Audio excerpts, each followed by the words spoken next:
Let's discuss a little bit about Asar B'Tevis, which is today. And generally speaking, there's a number of fast days that used to be the beginning of the month of Tammuz. The first of Tevis was a sad day, and then you have the 8th, the 9th, the 10th, different things, terrible things happened throughout the years. But let's discuss first Asar B'Tevis. The 10th of Tevis is like this. When the Jews came into Eretz Yisrael, until the first Bais Din was destroyed, was like 850 years. So 850 years from the time the Eden came into Eretz Yisrael with Yeshua until they were driven out when the first Bais Din was destroyed was approximately 850 years later.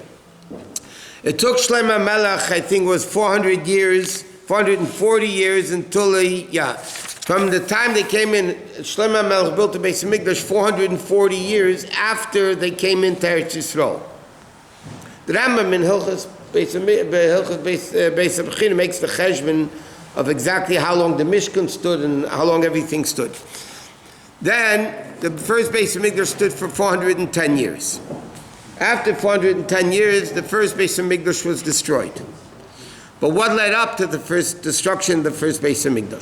So number one, on the 10th of Tevis, Nebuchadnezzar, who was Melech Bavel, the wicked king Nebuchadnezzar, on Asar B'Tevis made a siege around the city, around Yerushalayim. Because there was no in and out, so people was actually hunger. The Medrash in various different places tells exactly how terrible it was. Kids couldn't even nurse from the mothers. I mean, it was a total, people dying from hunger. Then, 3 years later, on Shivas B'Tammuz, they broke through the wall of the city, and then they entered the Bais Din, the 7th of Av, and Tisha B'Av, they burned down the first Bais Din. And the second, what? He wanted the Jews to suffer with the hunger. Hashem was waiting for the Jews to do tshuva.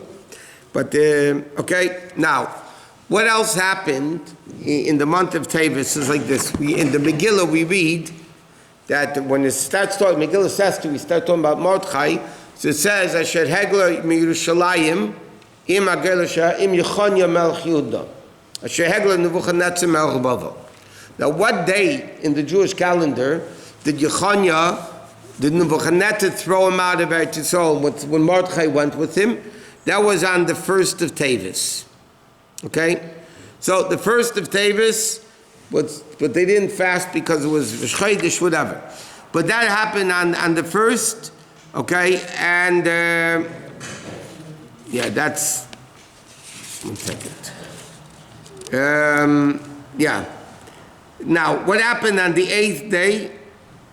Oh, by the way, let's jump to the 9th. On the 9th day of Tevis, Ezra and Nehemiah died. They both died seemingly the same day, or the same day of the year at least. Ezra and Nehemiah died on the 9th of Tevis. So the 9th of Tevis, the 1st of Tevis, the Yidden went into Golus, Mordechai and Yechonya Melech Yehuda. On the 8th of Tevis, we didn't get to yet. The 9th of Tevis, Ezra and Nehemiah died. On the 10th of Tevis, they destroyed they made a siege around the city. Now it's very interesting. It's a famous Vaad Rabbonim that the Rebbe quoted many times, that normally we don't fast on Shabbos, except Yom Kippur. Yom Kippur is the only time we fast when it's Shabbos, because it says Be'etzem Hayom Hazeh. There's an Vaad Rabbanim's opinion that says that if Asar B'Tevis would fall out on Shabbos, we would also fast. Now, according to our calendar, it can never fall out on Shabbos, but Asar B'Tevis does fall out on Friday, many times. Normally fasts, you don't make fasts on Friday, because you don't go into Shabbos. Like a Pesach and Sunday, you make Tainis B'Cherim Thursday, because you don't want to make a fast on Friday.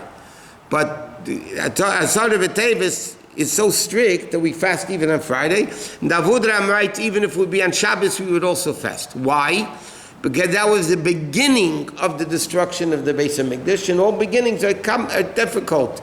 So therefore, if it would fall out on Shabbos, we would actually fast on Shabbos. Whether the halacha like that is questionable, but it's not practical. When Mashiach comes, we're not going to fast anyway. So then anyway, you could go back to the calendar, it could fall out on Shabbos, but we're not going to be fasting anyway when Mashiach comes. We mentioned, interestingly, there's a very argument between the Rambam and the Meiri. If, we know that the Tisha B'Av, the first Bais Hamikdash was destroyed.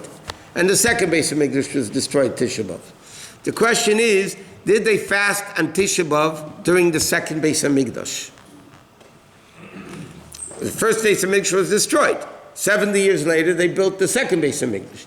So the question is, did they fast during the time of the second Bais Hamikdash?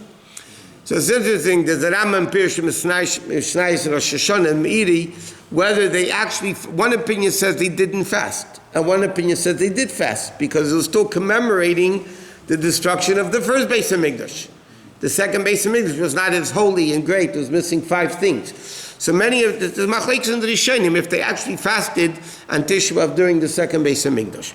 So what happened on the 8th of Teves? On the 8th of Teves, there's a famous story in the Gemara that Talmei HaMelech, who was a Greek king, called in 70, it's called Targum Shivim, but there were 72 elders, whatever. But he called in 70 elders, and he told, and they didn't know why, they didn't know who, what, when, where, they didn't know of each other. He put them into each separate rooms. They didn't know about the other one's existence even. And he told them to translate the Torah into Greek. Now, what did he want to prove by that? He wanted to prove because no translation is really authentic. I mean, every translator will translate different. Take any English Chumash, you'll see English words different. So he wanted to show that, you see, that everybody translates Torah differently, so it's all wrong. So he called in 72 elders into the room, and he told them to translate the Torah. In passing, it's interesting. The Rambam wrote a lot of Svarim. The Rambam wrote Pirush Mishnayos. The Rambam wrote Merin Nevuchim. The Rambam wrote Yoda Chazaka, what we call Rambam, the book Rambam. The Rambam wrote Igris, the letters of the Rambam. The Rambam wrote a lot of Svarim. The only one that the Rambam actually wrote in Lashon Kodesh in Hebrew was the Yad HaChazaka, the Rambam, that we call Rambam. Pirush Mishnayos, the Rambam wrote in Arabic. Merin Nevuchim, the Rambam wrote in Arabic. And the letters were written in Arabic. And later they were translated by various different people. Therefore, in Piskei Rambam, in the practical aspect, how do you paskin when the Rambam differs between Pirush and Mishnayos, the way he explains the Mishnah, or the way he paskin in the Sefer? So the din is, you paskin like the Rambam in the Sefer because that's authentic, because that he wrote in Hebrew. All the other ones he wrote in Arabic, so who knows if the translations were actually 100% accurate? You didn't know. So the Gemara says that what happened, Hashem made a miracle. All 72 elders translated the Torah verbatim exactly the same way. And not only that, each one of them made 10 changes. They made 10 changes. And Hashem planted in the head of each one of the 72 that they all made the exact same changes. For instance, to give you a few of them. In the beginning, the first words of Chumash, it says, Bereshis bara Elokim. So we translate in the beginning, God created. But then he would be able to translate it, Bereshis created God. Not God created in the beginning. He would be able to say, Bereshis, whoever that is, bara Elokim created Hashem. So what did they do? They made it Elokim bara Bereshis. And all 72 made the thing. Here he mentions, the Gemara says, for instance, it says, Na'asa Adam, let us make man. So then he would say, you see there's many, God is talking to many gods, let us make man. So they changed it as Adam. And one interesting one was our Neves. Our Neves is translated, when they translated, they wrote the young of foot. Why? Because this guy's wife, her name was Arneves. And they didn't want that the Torah, because it's a treifa animal, so they didn't want that he should think the Torah is laughing at his wife. So instead of Arnevis, they translated it something else. I mean, a whole bunch of, but the miracle was that Hashem made each one of them not only translate the whole Torah exactly the same, but each one of the 10 changes, all 72 made. So, but the Gemara says that the day they translated the Torah into Greek was as bad for the Jews as the day the golden calf was made. Gemara says it was as bad as Kiem Shenasa Be'egel, and the Mepharshim explain why. Because once you give up Torah to translation, it loses its ultimate respect. It's not as prominent and important as it is when it's in the original language. So therefore, the Gemara says it was the day considered as if they made the golden calf, where everybody started looking for other gods, and that same thing was happening with Torah. What? Didn't Moshe translate it to Greek? Was not one that translated it? But it wasn't public. Nobody knew about it.